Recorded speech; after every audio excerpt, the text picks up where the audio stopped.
Okay, first off, I want to say that I'm sorry that it's been a while since my last video in this series. I did not expect that I would get hit with the longest seasonal allergy attack of my life. One that I'm still kind of just getting out of. The cough is still lingering a little bit, but it's mostly gone, so that's good. And I know that I mentioned that I was going to be doing a video on the Resident Evil 4 remake, but I think after trying to film the video, I'm just going to cancel that altogether. I'm sorry if you were looking forward to that, but I got mostly through the filming of it, and then I kind of realized that I didn't really have a whole lot to say, not as much as I nearly thought. So I just figured cut my losses and don't try to force a video about a topic. After all, the series is called I Want to Talk About, so I'd rather it be something that I really want to talk about, not something that I feel like could be decent that I don't actually have a whole lot to say about. That was English, I think, I promise. So yeah, sorry if you guys were looking forward to the Resident Evil 4 remake video, but I just didn't have as much to say about it as I thought I would. Just know that I really enjoy the game, though. It's an amazing game. Go play it if you haven't already. If Zelda hasn't taken over your life right now, because it probably has. It took over mine recently. I just beat the main story, and it took well over 40 hours, so if it's taken over your life, I understand. Either way, welcome back to the series that I call I Want to Talk About. Exactly as it sounds, this is a series where I take something that I really want to talk about. It could be anything in life, something in the entertainment world, something in the real world, something in my personal world, and I just blabber on camera about it. And given that this happened pretty recently, I thought this would be a good thing to talk about, and talking about it on camera and giving my opinion might be a little bit familiar if you remember my gaming discussion segment. That's the fun of I Want to Talk About. It helps me bring back old segments under a catch-all series without having to feel like I'm committing to 5 segments all at once. So yes, as you can tell from the title, today I want to talk about the latest PlayStation showcase for May 2023. This was the first big showcase for Sony and the PlayStation in 18 months. The last time we got a proper PlayStation showcase was in September of 2021. And that was a good show from what I remember. We got to see the first trailer for Spider-Man 2, for Wolverine. We got to see the first gameplay of God of War Ragnarok. Oh yeah, and there was that announcement of the Star Wars Knights of the Old Republic remake that still is nowhere to be seen. Shit happens. Game development's hard. But yes, PlayStation had a big showcase then, but they haven't had a big one since. Part of it is that Sony tends to do a less is more kind of thing with their exclusives anyway, so they don't need to devote a giant long show to 2 or so exclusives and a bunch of third-party games. And part of it is that they have State of Play where they could give regular updates on games, so I guess a big showcase wasn't really that warranted for them. But now they're having one. At a time where PlayStation is in a much different place. The PS5 has been out for a couple years. It's finally in stock so people can actually get PS5s. And a lot of those exclusives that we heard about at the first few PlayStation showcases pre-release of the console are out now. Spider-Man Miles Morales, Astro's Playroom, even though that was like a bundled game with the system, it's still an amazing game. I love that game. Returnal, Ratchet & Clank Rift Apart, Horizon Forbidden West, Gran Turismo 7, God of War Ragnarok. They've had a lot of big exclusives, but those games are out. So Sony has to show something big. They need to show that they have enough to offer now with the PS5 that they did in those first few years. Especially because they are in a much different place now that Microsoft is obviously doing everything in its power to acquire Activision Blizzard, and there's been a lot of talk with Sony in that because Sony is incredibly scared that they're gonna lose Call of Duty on their system, even though Microsoft has been like, no, we're not taking COD from you. All I can say is that the console fanboy war is really toxic, and it sucks to see it come back as a result of all this. But either way, with PlayStation announcing their first showcase in 18 months, this has to be a big show, right? We're obviously going to see some Spider-Man 2. but maybe we could see that Wolverine game. Maybe some other developers are going to come up and we're going to see what they've been working on over the last few years. Some teams that Sony owns haven't even really gotten to touch the PS5 yet, and maybe we'll see what they've been working on. And then the show happened, and it was pretty polarizing for a lot of people. I personally thought it was a decent show, but there was a fair bit of criticism to give to it that we're obviously going to be talking about in this video, because I'm going to go blow for blow talking about everything that they showed off and announced and giving my general opinion on what I thought of the show. First off, I will say one thing. Sony constantly flashing lights of symbols of its buttons was really weird to me. There was no real transition. It wasn't like, and now we're moving to the VR stuff, or the exclusives, or the third parties, or the indies. It was just, hey, here's some fancy lights shining down on the PlayStation buttons. At one point, I even yelled at my TV, yes, we get it, Sony, you have buttons. It was rather pretentious, I think, which is not necessarily out of character for Sony. But either way, we got into the games themselves, starting off with Fair Games. There's a $sign on the S, so I don't know if that's pronounced Fair Game, Fair Games, Fair Game, cha-ching, or what, but Fair Games. I'll just call it that. New game from Haven Studios, the studio owned by Jade Raymond, who was a producer on some of the Assassin's Creed games. It is a first-party Sony game as well. It is a little weird that this was the thing that started the show. A CGI no gameplay trailer for a new IP multiplayer heist shooter. I personally don't even know if I have anything I can compare it to. I've heard Payday comparisons, but I don't know if I have anything I can necessarily compare it to. The only other thing I really pulled from the trailer was that the Ray Srimmerd song that appeared in it caught me off guard a little bit. One of those moments of, oh my god, is that Ray Srimmerd? But yeah, it doesn't have a release date, and honestly, I wouldn't be surprised if we don't hear about it again for a while. I hope it turns out good, but I don't really know what to make of it at the moment. Then we got to look at Helldivers 2. I honestly didn't even know there was a first Helldivers game. Apparently, it was a top-down kind of game, but now it's a third-person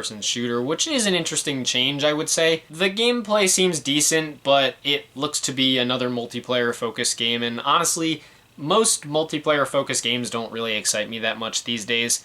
That's just me personally. Maybe other people are excited. I think for me, I just saw this, looked up what Helldivers was, and thought, you brought that back, but not Sly Cooper? That's just the Sly Cooper fan in me, though. Honestly. It is coming later this year though, so that's good news. I did see some people online were pretty excited about this, so good for you guys. I'm glad it's what you all wanted. On to the third parties, we then got a look at Immortals of Aveum, which is a new EA original. Pretty sweet FPS type game. It honestly looks really fun, and I think EA has had a really good taste when it comes to picking out these EA original games. I really enjoyed FIA. It Takes Two was fantastic. Knockout City was fun while that was alive.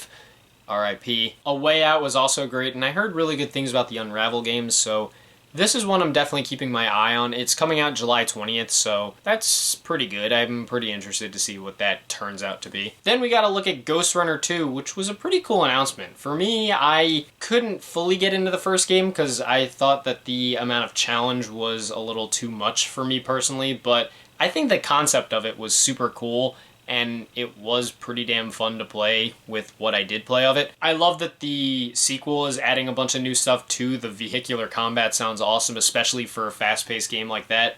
And apparently it's coming out later this year, so that's pretty dope. This was a genuinely really good announcement. Then we got to look at Phantom Blade Zero. The developer of this game, S-Game, really said, fine, we'll make our own Sekiro 2 or Ghost of Tsushima 2. That was my first thought when I saw the gameplay. But jokes aside, it did look pretty damn awesome. I personally am not that big on Souls-likes. Again, I'm not super huge into like exceedingly challenging games and shit like that, but this one, the combat just looks super fast-paced and stylish, and it just looks stupid fun. I know this was a game a lot of people thought was a highlight of the show, and I would agree, it did look pretty damn awesome. No release date, for all we know, it might not be coming out for a couple more years, but this looks awesome from what we saw of it, and I can't wait to see more. I hope it turns out to be just as good when it eventually does come out. After that was Sword of the Sea from the creator of Journey, which I honestly thought while watching that trailer that it was Journey 2. Like the whole time I think I was going, this is Journey 2, this is Journey 2. It might not be called Journey 2, but this is just gonna probably be Journey 2. Personally, I thought the first Journey was a great experience, but I didn't love it as a game. I liked it, but the gameplay was a little bit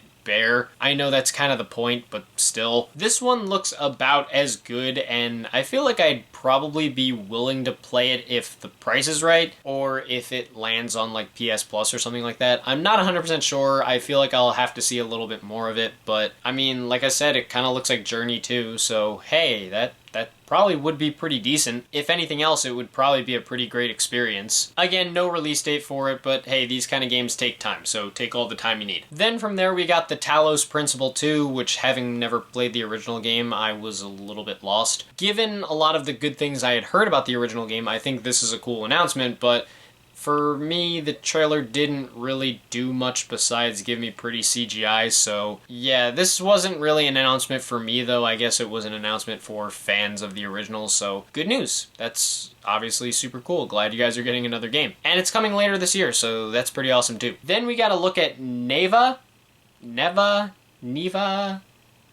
something like that, by Nevada Studio, who made Gris. Well, it was pretty. Genuinely, I didn't really get much out of it besides how beautiful the animation looked. Again, I don't really know much about Gris, so I don't know what kind of game this is, or if it's anything like that game, or if I pronounce the name of it right. I don't know if it's Gris or Grease. Either way, this is coming in 2024, so if it's on your radar, now you know when to expect it. I'm sure it'll end up being pretty good. I don't know what to make of it at the current moment. Then from there, we got Cat Quest, Pirates of the Purribean.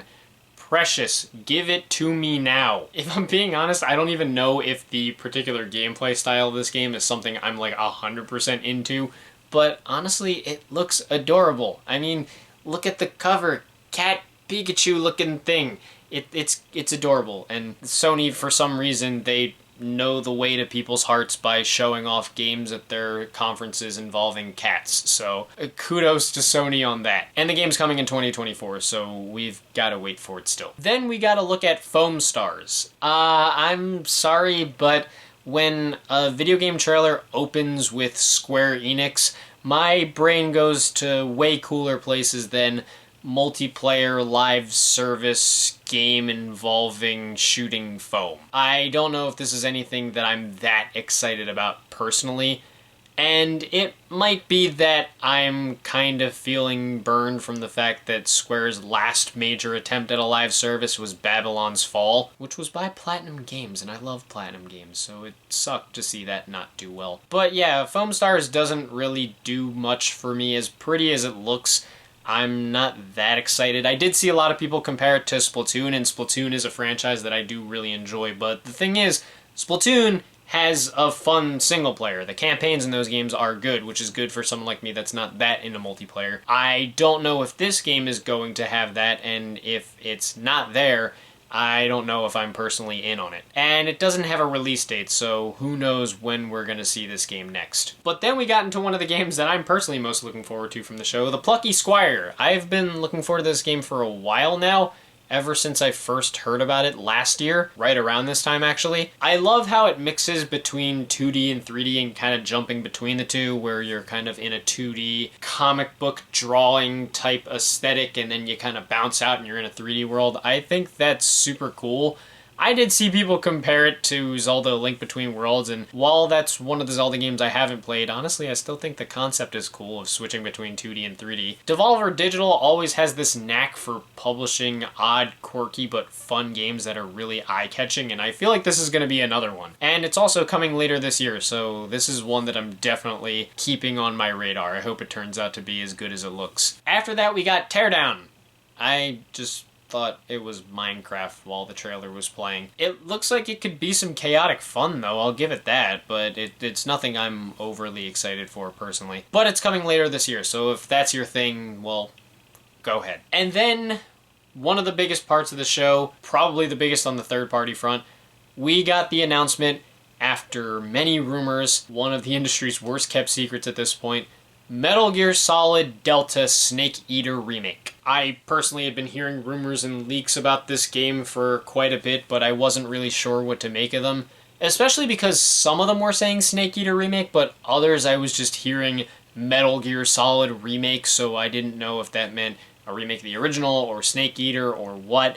I just knew from a lot of rumors that we were going to see something MGS related at the show. I personally don't really play the MGS series myself, so I don't know if this remake is something that I'll necessarily partake in, but I did let out a gasp when I saw Snake in the trailer because it was confirmation that this is actually happening, and I was surprised that it was real. Sometimes I think a fake-out trailer where you don't know what it is until the end can be kind of fun, especially when it's a case like Metal Gear Solid where this franchise is laid dormant for so long. Again, it is an all CGI, no gameplay trailer, but given that this isn't a new IP and that it's an established franchise, I think it's still not as bad when they do the CGI, no gameplay thing, because at least I kind of know what to expect a little bit, and it's good to know that something like this is happening. I am definitely worried about it given Konami's current direction and the fact that Kojima won't be involved. But I know how much a lot of people love MGS. I know a lot of people in my personal life that love MGS, so I'm glad to see that it's back. And within the same breath, they also announced the Metal Gear Solid Master Collection Volume 1 that's coming out this fall. Apparently it's going to have the first 2 Metal Gear games and the first 3 Metal Gear Solid games, with MGS 2 and 3 being the HD collection versions. That's cool for the fans. It is nice to see these games now playable on the PS5. And notably, it's a Volume 1. I do wonder what that could mean for a potential Volume 4, if it's going to include things like Metal Gear Solid 4 or Peace Walker, or maybe even the Twin Snakes, if that's not too much of a hurdle to jump through. I'm not sure, but either way, this was a pretty cool part of the show. That said, the Snake Eater remake doesn't have a release date, so expect to wait a pretty long time to hear anything else about that, because we didn't even get to hear about the Silent Hill 2 remake at this show, so it could be a while before we hear about the Snake Eater remake. Following one of the biggest points of the show, we got a look at Towers of Agaspa. I hope I said that right. I kind of forgot about this game almost as soon as the showcase was over. I think the most I remember about it, if I'm remembering the right game, is a paraglider. It seems pretty. I mean, the visuals look pretty awesome, but that's kind of all I can say about it. It's not coming out till next year anyway, so there's probably going to be plenty of time for me to see more of it and make a further judgment of it, especially if it shows up in future State of Play showcases. Then we got to look at a trailer for Final Fantasy XVI, a game that I was already pretty sold on, but this trailer looked really cool. Even though I wasn't that big on Final Fantasy 15, it sounds like this game is doing a lot of things that are going to be much better and are going to be more fun to me personally. Getting rid of the open world, I think, is one thing I'm pretty happy about. And playing as giant monsters also seems pretty badass. That part of the gameplay, I was like, oh, that's so cool, I'm excited. Yeah, this game's coming out June 22nd. It's not that far away, but either way, I'm excited for the game. An extra trailer showing me more of it was just like, hey, cool, excited to see it. I'm also excited about the next game they showed, Alan Wake 2. Hell yes! I finally got to play Alan Wake 1 thanks to the remaster. I'm kicking myself that I didn't play it sooner, but that game was awesome. I love Alan Wake 1, and I think that the pivot towards survival horror that this game is taking seems pretty damn awesome. I think the game looks creepy as hell, but it looks like it's going to be just as fun, if not more fun, than the first game was, and it's pretty dope that it's going to have multiple playable characters as well. It is a little disappointing hearing that it's going to be a digital-only release. I know that they said that's to keep the game at $60 instead of $70, which obviously, as a consumer, thanks. But I think even as someone who's probably going to get the game digitally anyway, it would have been nice to have a physical copy just to have the option. Me personally, I won't necessarily lose sleep over it, but I think it still could have been a nice thing to have. Hopefully, Remedy and Epic let THQ Nordic step in and do the physical version as they asked on Twitter. Otherwise, yes, I'm still excited for this game, and it's coming out October 17th, right in time for Halloween. Halloween is actually the one holiday I like, and even though I can't do horror movies worth shit, I do enjoy horror video games, so I'm excited to have a new horror game to play around spooky season this year. Then we gotta look at Assassin's Creed Mirage, and as much as I don't care about the Assassin's Creed series and don't really have any intention of getting into it at this point, this showcase gameplay actually looked pretty good. They've been really making it known that Assassin's Creed Mirage is going to go back to the old style of Assassin's Creed, so instead of the whole open world 150-hour RPG kind of thing that admittedly can be a little bit tiring, they're going back to doing a more linear storytelling, stealth-focused kind of game that's going to be like a 15 to 20 hour game as opposed to 150 hours, which honestly sounds a lot better to me. The gameplay itself also looked pretty good, and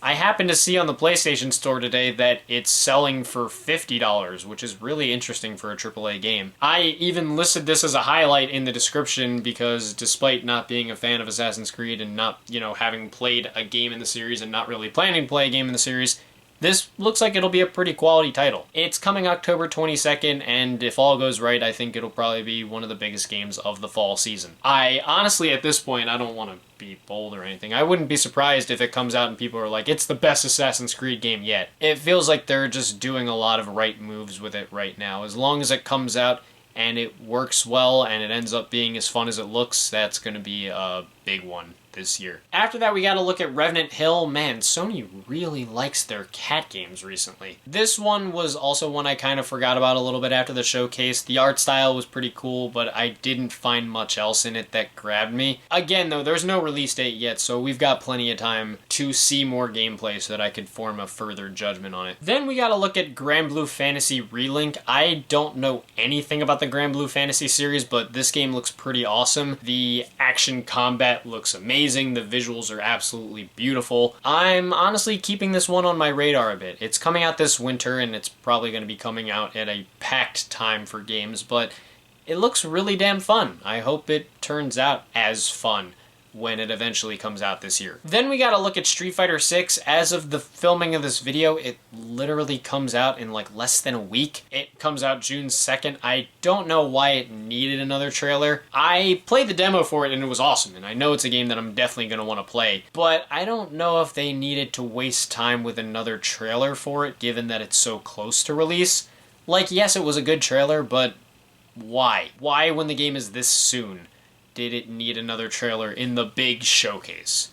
I don't know. Either way, it looks like it's going to be awesome. I'll say that much. Street Fighter 6 looks amazing. It's just I don't know why it got another trailer here when it's so close to release. Then we gotta look at Ultros, which sure looks really damn pretty. Pretty cool looking 2D action platformer kind of game with a trippy psychedelic aesthetic. I honestly have this one on my radar as well. This looks like it'll be a pretty quality title. It's coming out in 2024, so I expect we'll probably get another look at it in a PlayStation State of Play or two. And as my first impression, I thought it looked pretty damn good. Then we got to see Tower of Fantasy, which is a game that's already out on PC, but it seems like it's just now coming to PlayStation.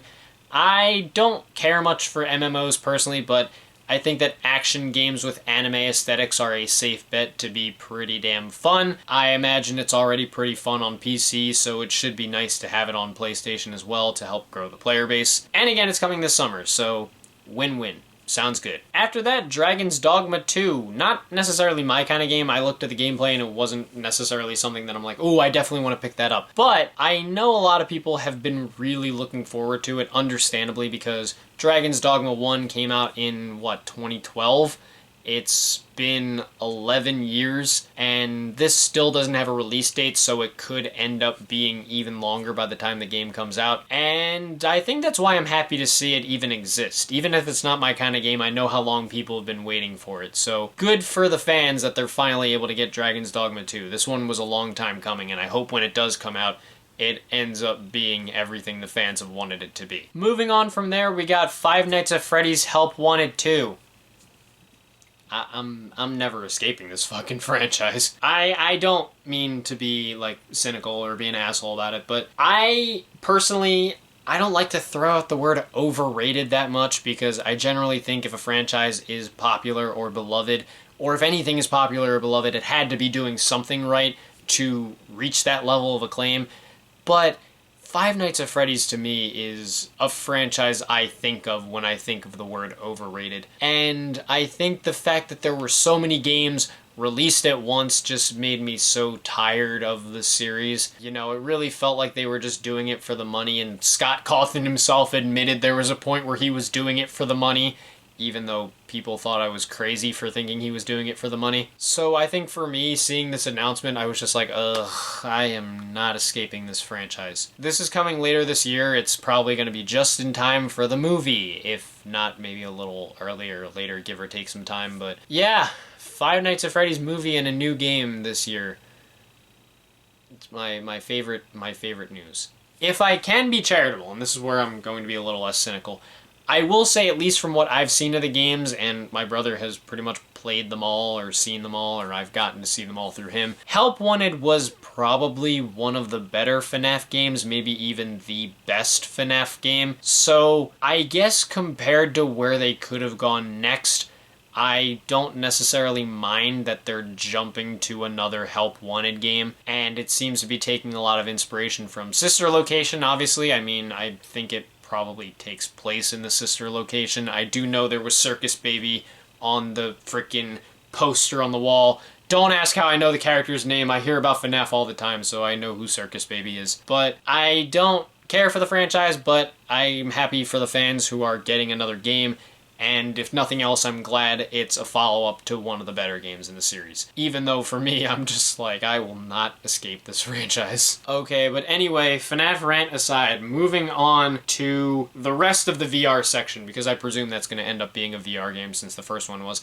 The next thing we got, it's funny because I mentioned this game in the intro because I was going to do a video on it, but I didn't. Resident Evil 4 Remake VR mode. Resident Evil 4 Remake, like I said, is an awesome game, and the VR stuff looks super cool. I think I should be able to handle it. Most horror games in VR I feel like I wouldn't be able to do, but I might be able to do RE4 Remake VR. Whether or not I'm able to handle it or not, the VR stuff looks amazing, so I'll definitely give it a try when that does come out. There's no release date, which kind of sucks, but I'm excited for it all the same. After that, we got to look at Arizona Sunshine 2. I never even knew there was a first Arizona Sunshine game. But from watching the trailer of this, it looks stupid and fun, and that's good enough for me as a zombie game. Honestly, I have a VR too, and I've been really needing more VR games, so it could be something I try out, and apparently it's coming later this year, so that could be something I add to my library. Then we got to see Crossfire Sierra Squad, which I guess it looks fun and could be alright, but listen, I was burned by Crossfire X, which was an absolute shit show of a game and an absolute atrocity, so forgive me for feeling skeptical about anything that has the name Crossfire in the title. I know it's a different game, probably a different developer, it'll probably end up being fine, but once bitten, twice shy. Brand recognition in this case, I recognize the brand, but it wasn't a brand I was all that excited about. So we'll see when the game eventually comes out. There is no date. We'll have to wait and see more, I suppose. Then we gotta look at Synapse, which has a pretty cool aesthetic. It looks like a VR shooter that I'd actually really want to play. It's not the flashiest, but I do like the combination of shooting and telekinesis. It kind of reminds me of something like Control, which is a game I really enjoyed. So yeah, I'm keeping this one on my radar. I feel like that's going to be a VR game I'll really enjoy, and it's coming out July 4th, so hey, as someone who needs more games in my VR library, I will take that any day of the week. And then they ended the VR segment by talking about Beat Saber for VR 2. I love Beat Saber, but did they need to spend time on it? It just felt like this could have been announced anywhere other than the big show. It is cool though that a Queen track pack is coming to the game because Queen is obviously legendary. It's nice that it's available now and that it's a free upgrade on PS5. I will have to act on that at some point. If nothing else, it was a nice confirmation. Just like the next announcement as we move away from the VR stuff, the confirmation of Marathon. This was a huge surprise. For those that don't know what Marathon is, it was basically an early franchise created by Bungie before Halo, and it was a franchise that kind of, at least to what I understand, laid the groundwork for what Halo would become. One of those, if not for this, Halo might not exist kind of things. So I think that it's cool that it's coming back under Sony, now that Bungie is owned by Sony. It's really cool to see a franchise like this make a return.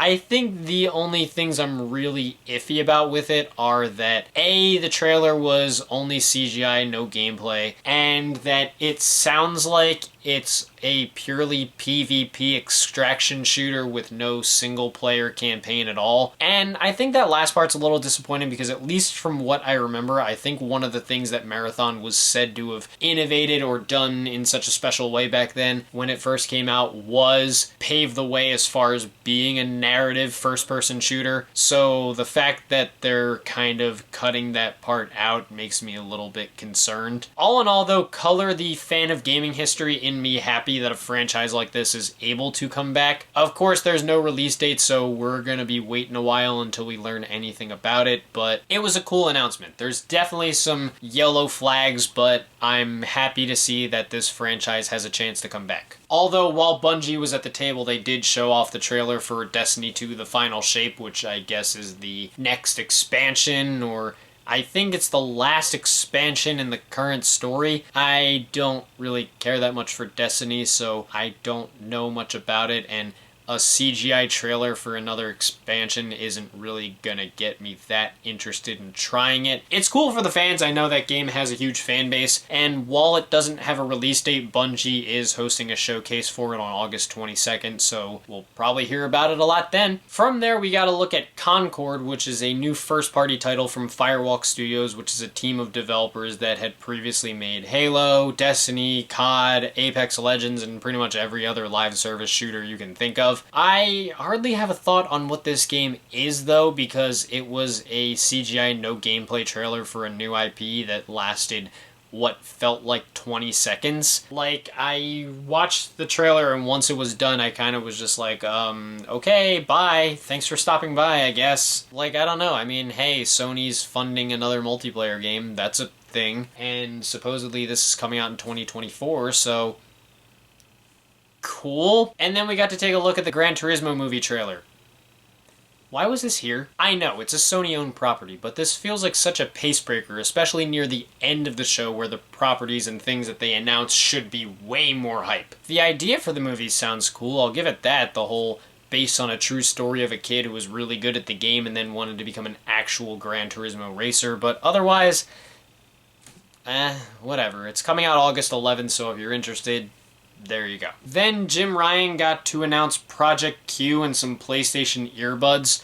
The most I pulled from Project Q was that basically Sony is trying to sell the world a Wii U gamepad, and that the earbuds were fucking huge. And I also had to wonder why they wasted time at the big showcase looking at things like that. It was definitely a little bit weird, but at least after all that, we got to end the show with Spider-Man 2, and it looked amazing. I love Insomniac's Spider-Man games. I love a lot of Insomniac games. They're at a point right now where it feels like they can do very little wrong. And Spider-Man 2, I am just so damn excited for. The combat obviously looks great. The Spider-Man combat in general is amazing, but now getting to control symbiote Spider-Man, I think is going to be so cool. The whole switching between Peter and Miles thing, I'm super excited to get to have that. And Kraven the Hunter being a villain is pretty cool too. I feel like there hasn't really been a whole lot of Kraven the Hunter, at least not in the Spider-Man media that I've been checking out. Because as far as I know, he hasn't been in any of the movies, even though I think he was planned, at least at a point, in both the Webverse, the Amazing Spider-Man universe, and the MCU Spider-Verse. And I know he was in a few of the games, but in some of the movie games that I remember playing, he was only in certain console versions, like he was in the Spider-Man movie game based on the first movie, but only in the Xbox version, which was strange. So it's nice to see that he's gonna be a villain that they're giving top billing to in a proper Spider-Man game. I'm pretty excited about that. Obviously, Lizard is awesome and Venom's gonna be cool, but it's cool to see someone like Kraven the Hunter, because I feel like I've seen some villains of Spider-Man a lot, but I haven't seen a lot of Kraven, so it's gonna be cool to see him. And again, the game just looks awesome. I'm so excited to play it. They didn't give an exact release date, which kind of stinks a little bit, but it's coming out this fall, and I think, just for me personally, I know people might disagree, but for me, if there's any game this year that could probably end up topping Zelda as my game of the year, it's probably going to be this. So all in all, I would say that the PlayStation Showcase for May 2023 was a fine show.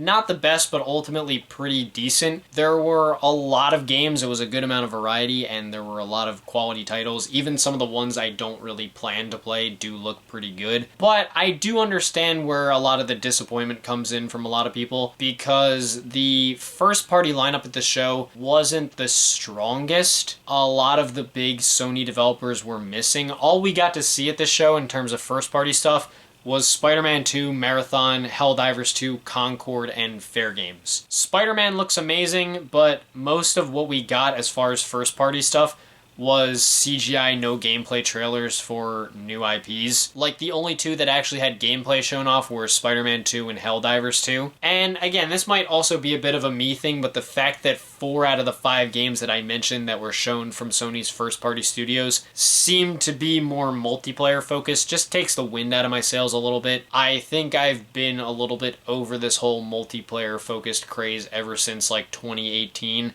And now it kind of feels like it's reaching a fever pitch. Sure, I trust that Sony will do it with slightly better quality than other developers, although Destruction All-Stars still rings in my mind really clearly. And admittedly, I have been saying for a while that I think Sony should move away from making all of their big exclusives the whole over-the-shoulder, third-person, emotional, story-driven kind of thing where every game feels like it's kind of similar to The Last of Us, but with a quirk. But that doesn't mean I wanted every game to be a multiplayer-focused shooter either. Have a little variation, and again, it would have been cool to see some of the other developers here. I was hoping we get to hear from teams like Blue Point Games, or Naughty Dog, or Team Asobi, or Sucker Punch, but a lot of them were missing, and that felt rather conspicuous. And I know this wasn't as big a deal to some other people, but for me, as a fan of this kind of thing, I think the PSVR 2 stuff was really disappointing as well.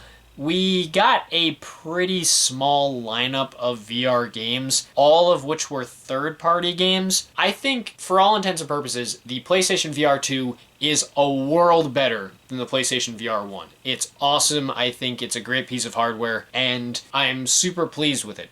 But there are not enough games, there need to be more games, and I think the system absolutely needs more recognizable known IPs, especially first-party IPs. I had thought we were going in the right direction with a game like Horizon Call of the Mountain, but Sony doesn't seem to have much else that they're developing for the thing. The only first-party VR 2 game that's coming soon, at least that we know about, is Firewall Ultra. And the fact that Sony doesn't even seem to be supporting their own $550 VR machine thing makes me wonder, do they even actually care about supporting the thing? Do they want it to die? Like, what's the plan here? I think they need to have some recognizable IP on this to sell it a little bit better. So ultimately, I see the disappointment in a show like this. I understand why people were not as happy. For me personally, I think it was ultimately a good show insofar as there are a lot of games that were shown, quite a few of which I definitely want to play. When it comes to showcases, I like to rate them on like a letter scale from A to F, with a plus or minus for every letter other than A or F.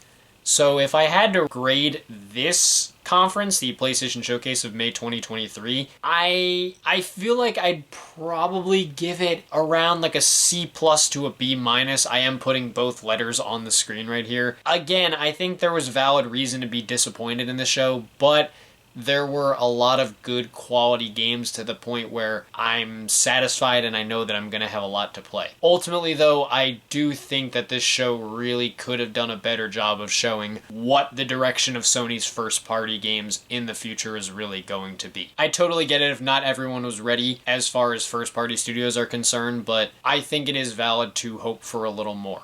Otherwise though, as far as the quality of the games, this was a good show. But that's just my opinion on the showcase. What did you guys think about it? Did you enjoy it as much as I did, if not more? Did you hate it way more than I did? Were you just completely indifferent toward it? What were your favorite games that were announced during the show? What were you hoping to see that you didn't? Whatever your thoughts and opinions are, leave them down in the comments below. Let's keep this civil and have some fun as we like to do. If you guys want to hit like and subscribe and support some of my other ventures that I have linked in the description, thank you. If not, it's no big deal. I totally understand. As for the next video in this series, I have a couple ideas, but I'm not 100% sure what I'm going to do next. Again, given that the series is called I Want to Talk About, it has to be something I really want to talk about. We'll just have to see as it goes. Obviously, now that I'm not as sick, I'll have hopefully more time to be able to do a few more of these videos if I feel inspired enough to talk about certain things. We'll see as we go. For now, I've been filming all night and my throat kind of hurts, so I need to go rest. So, thank you guys for watching. I hope you enjoyed, and I will see you in the next video. Peace.